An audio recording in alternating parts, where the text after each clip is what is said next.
Welcome to news Adda. Climax కు చేరిన phone tapping case వారి మెడకు ఉచ్చు తప్పదా?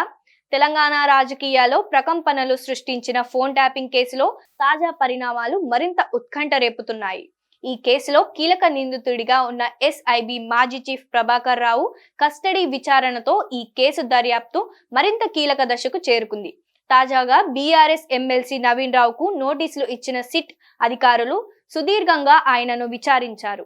జూబ్లీహిల్స్ పోలీస్ స్టేషన్ లో నవీన్ రావుపై దర్యాప్తు అధికారులు ప్రశ్నల వర్షం కురిపించారు. ఎస్ఐబి మాజీ అధికారులతో ఉన్న సంబంధాలపై ఆరా తీశారు. ఇప్పటికే పలువురు రాజకీయ నేతలు, అధికారులు ఇచ్చిన స్టేట్మెంట్ల ఆధారంగా నవీన్ రావు వాంగ్మూలాన్ని సిట్ అధికారులు రికార్డు చేసినట్లు సమాచారం. గత నెలలో ఎస్ఐబి మాజీ చీఫ్ ప్రభాకర్ రావును సిట్ విచారించింది. ఈ విచారణకు సంబంధించి జనవరి 16వ తేదీన సిట్ సుప్రీంకోర్టుకు నివేదిక సమర్పించనుంది.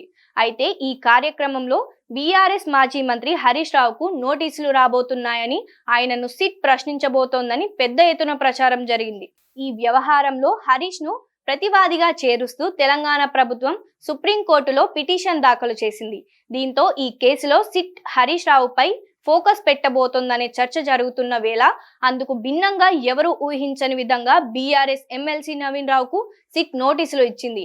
ఆయన్ను ప్రశ్నించడంతో ఈ పరిణామం రాజకీయ వర్గాల్లో చర్చనీయాంశంగా మారింది. నవీన్ రావుపై ప్రశ్నలు సంధించిన సిట్ ఆయన వద్ద కీలక సమాచారం సేకరించిందని, ఆయన స్టేట్మెంట్ ఆధారంగా బీఆర్ఎస్ లోకి మరికొంతమంది ముఖ్య నేతలను విచారించే అవకాశం ఉందని టాక్ వినిపిస్తోంది. తాజా ఎపిసోడ్ తో ఫోన్ ట్యాపింగ్ కేసు బీఆర్ఎస్ ను ఏ తీరం చేర్చబోతుందో అనేది వేచి చూద్దాం.